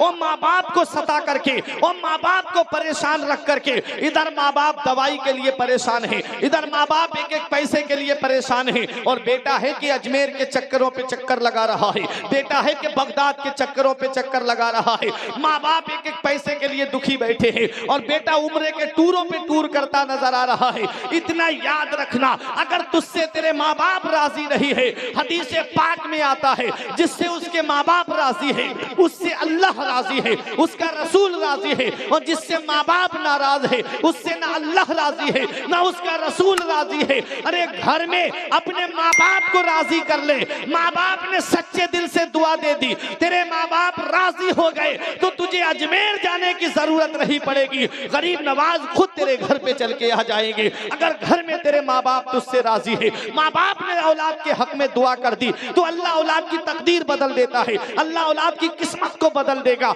अल्लाह औलाद के दर्जात को बुलंद फरमा देगा। इसलिए अगर चाहते हो कि तुम्हें कामयाबी मिले, अगर चाहते हो कि तुम्हें बुलंद रुतबा मिले, तो घर में आओ और माँ बाप के कदमों को पकड़ के कहो मेरे लिए दुआ कर दीजिए। माँ बाप ने सच्चे दिल से दुआ कर दी तो अल्लाह तेरी दुनिया भी संवार देगा, तेरी आखिरत भी संवार देगा।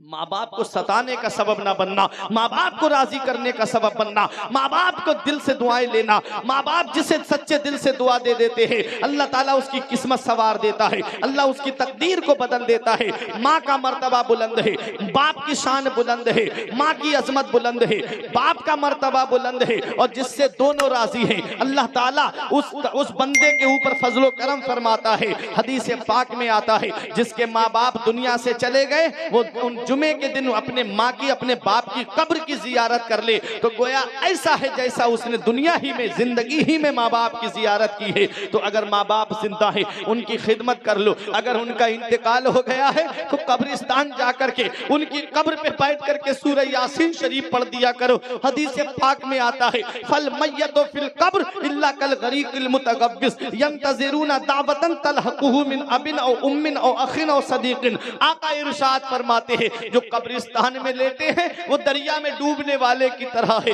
जैसे कोई दरिया में डूब रहा हो उसे सहारे की जरूरत होती है। मेरा बाप मुझे सहारा दे दे, मेरा भाई मुझे सहारा दे दे, मेरा पड़ोसी मुझे सहारा दे दे, मेरा दोस्त मुझे सहारा दे दे, मेरा अजीज मुझे सहारा दे दे, मेरा वो दोस्त जो खाना मेरे बगैर नहीं खाता था आज आ जाए मुझे हाथ बढ़ा करके सहारा दे दे। आका फरमाते जो कब्रिस्तान में लेटे हैं वो दरिया में डूबने वाले की तरह है। यंतज़िरूना दावतन, वो इंतजार कर रहे हैं दुआ का। तलहकुहु मिन अबिन, किसकी दुआ का इंतजार कर रहे हैं? बेटा बाप की दुआ का इंतजार कर रहा है, बाप बेटे की दुआ का इंतजार कर रहा है, दोस्त दोस्त की दुआ का इंतजार कर रहा है, बहन भाई की दुआ का इंतजार कर रही है, भाई बहन की दुआ का इंतजार कर रहा है, पड़ोसी पड़ोसी की दुआ का इंतजार कर रहा है। क्या आज हम अपने माँ बाप के लिए ईसाले सवाब कर रहे हैं? क्या आज हम अपने अजीजों के लिए ईसाले सवाब कर रहे हैं? घंटों मोबाइल पे वक्त बर्बाद हो रहा है। हदीस पाक में आता है, मन दखलल मकाबिरा फकरा सूरत यासीन खफ़फ़ल्लाहु अन्हुम। आका इरशाद फरमाते हैं, जो कब्रिस्तान जाए और एक मर्तबा सूरह यासीन शरीफ पढ़ दे तो अल्लाह तबारक व तआला कब्रिस्तान के मुर्दों के अजाब में कमी कर देता है और पढ़ने वाले को तादाद के बराबर सवाब अता फरमाता है। पढ़ने वाले को तादाद के बराबर सवाब। अल्लाह अकबर। कितना भी बुजुर्ग ले आइए रसूलाबाद का, और उससे मैं पूछना चाहता हूं, बताओ यहाँ के कब्रिस्तान में कितने मुर्दे दफन हैं?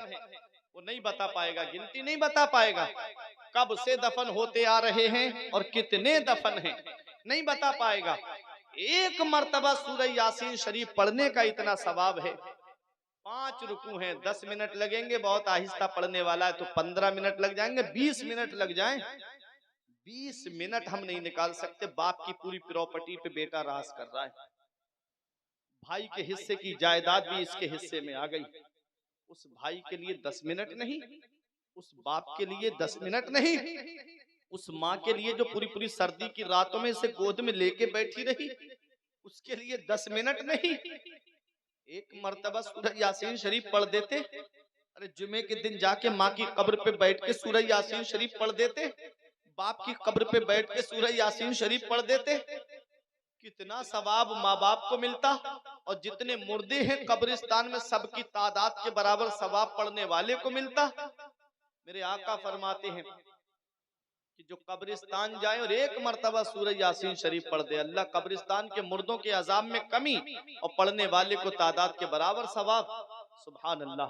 आला हजरत ने अल मलफूज शरीफ में लिखा है, शेख मुहियुद्दीन इब्नुल अरबी की एक रिवायत नकल करते हुए कि जो 70,000 मर्तबा कलमा शरीफ, जो कलमा शरीफ हम पढ़ते हैं ला इलाहा इल्लल्लाहु मुहम्मदुर रसूलुल्लाह, 70,000 मर्तबा कलमा शरीफ पढ़ करके अपने अजीज के लिए ईसाले सवाब कर दे तो अल्लाह तबारक व तआला कलमा शरीफ पढ़ने वाले को भी बख्श देता है, और जिसके लिए ईसाले सवाब किया है अल्लाह ताला उसको भी बख्श देता है।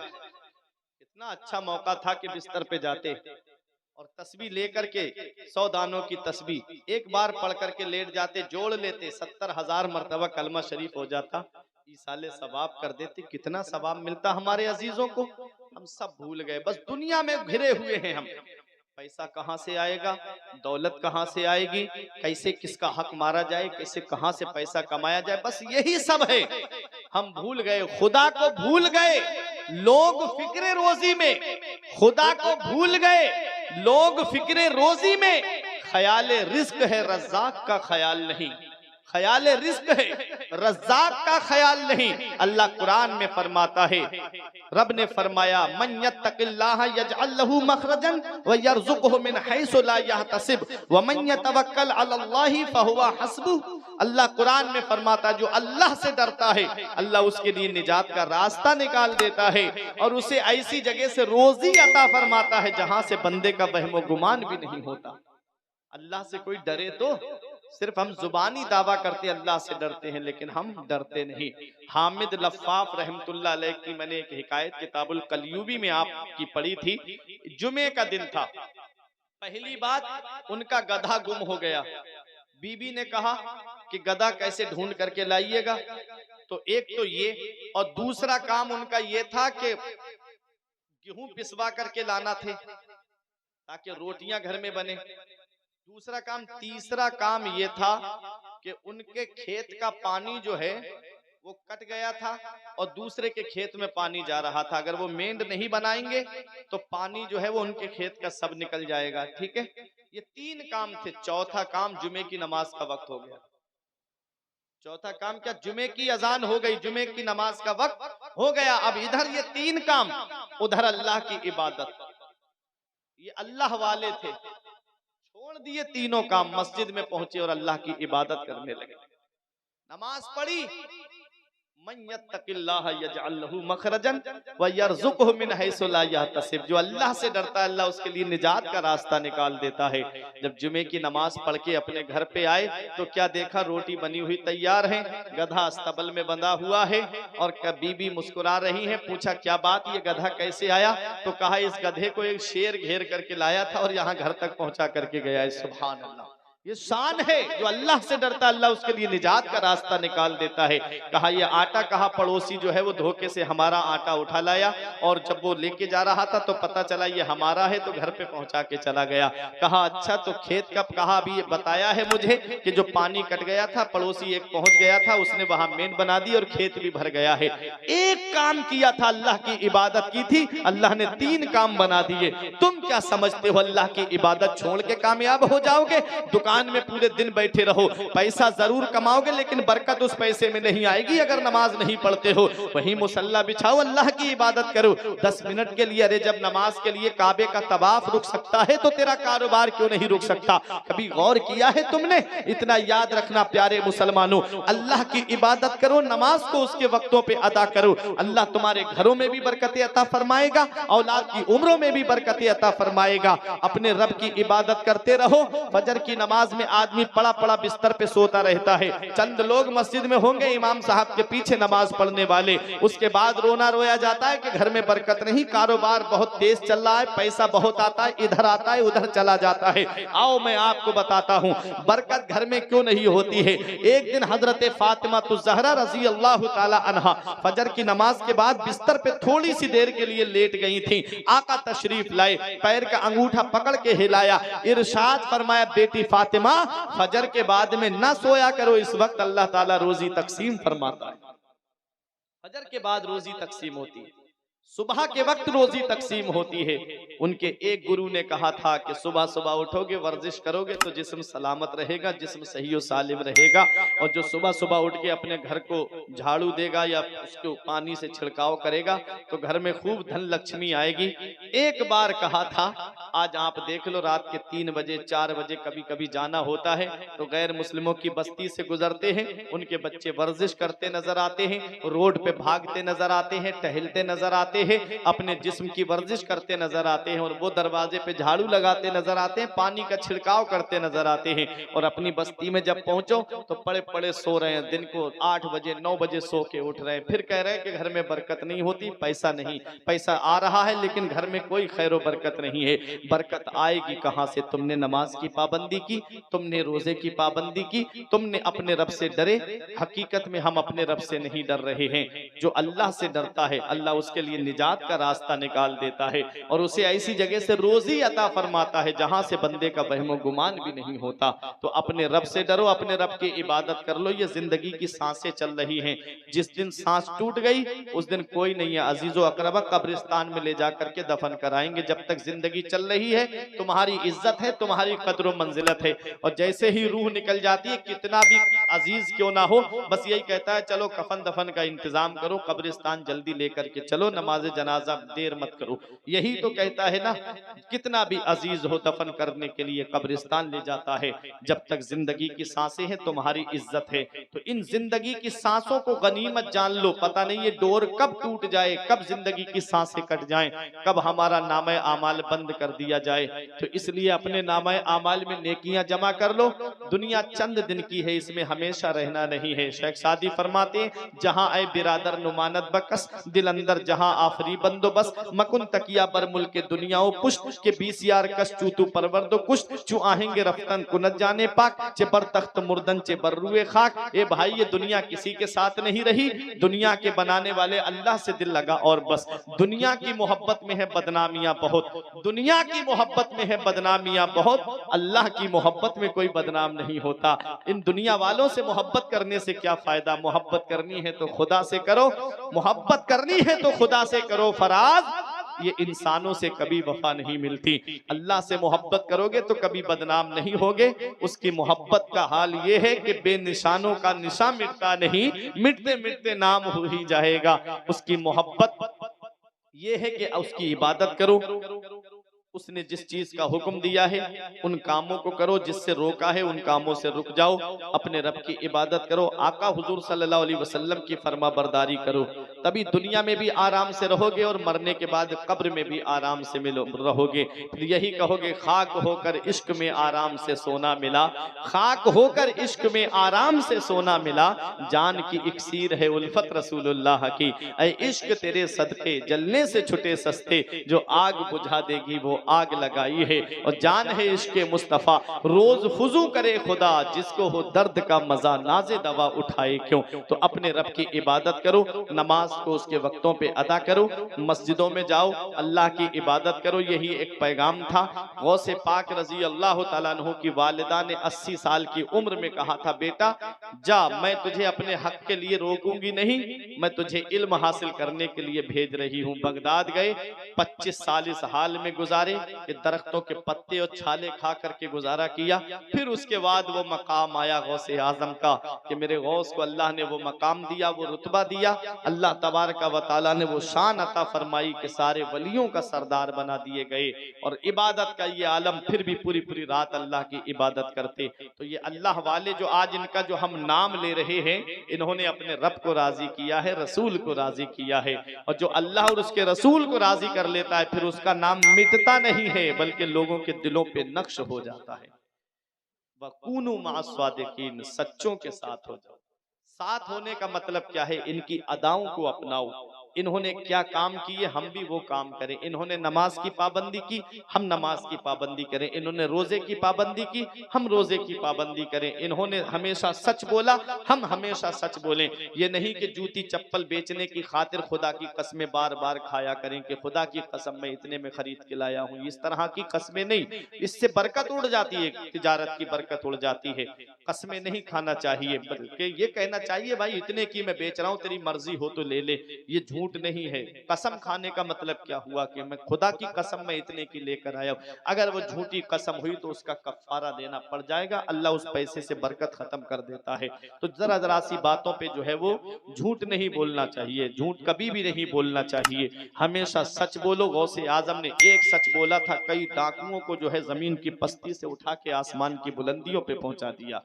तो ये अल्लाह वाले हैं, इनकी जिंदगी को देखो। गौसे आजम हमेशा सच बोले, हम भी सच बोले। गौसे आजम नमाज के पाबंद रहे, हम भी नमाज के पाबंद रहे। गरीब नवाज के मुरीद का कहना है 37 साल तक, 37 साल तक गरीब नवाज की ये पीठ बिस्तर से नहीं लगी, पूरी रात अल्लाह की इबादत करते थे। ये गरीब नवाज हैं। अल्लाह तबारक व तआला ने वो शान अता फरमाई कि हिंदुस्तान का बादशाह बना दिया, हिंदुस्तान का राजा बना दिया। बाबर अपने से बादशाह बना, नाम मिट गया। हुमायूं अपने से बादशाह बना, नाम मिट गया। शाहजहां अपने से बादशाह बना, नाम मिट गया।